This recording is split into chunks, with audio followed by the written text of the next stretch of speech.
बिस्मिल्लाहिर्रहमानिर्रहीम। आइए कुरान का तर्जुमा सीखें। इन अल्फाज को आप मेरे साथ दोहराइए। वक़ालू, और उन्होंने कहा, लन यदखुला, हरगिज़ दाखिल ना होगा, अल जन्नता, जन्नत में, इल्ला सिवाय, मन काना, जो हो, हुदन, यहूदी, औ नसारा, ये नसरानी, तिलका अमानियुहुम, ये उनकी झूठी आरजुएँ है। कुल, कह दे, हातू, तुम लाओ, बुरहानकुम, अपनी दलील, इन कुंतुम, अगर तुम हो, सादिकीन, सच्चे। इन अल्फाज को आप याद कीजिए और इस बगैर तर्जुमे वाली आयत से हम तर्जुमा करने की कोशिश करेंगे।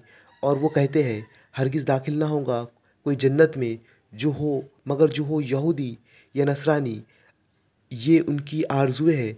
आप कह दीजिए, तुम ले आओ तुम्हारी दलील अगर तुम सच्चे हो। पूरी आयत का तर्जुमा इस तरह से भी हम कर सकते हैं। इनका कहना है कि कोई शख्स जन्नत में ना जाएगा जब तक कि वो यहूदी ना हो या ईसाई के ख़्याल के मुताबिक ईसाई ना हो। ये उनकी तमन्नाएँ हैं। इनसे कहो, अपनी दलील पेश करो अगर तुम अपने दावे में सच्चे हो।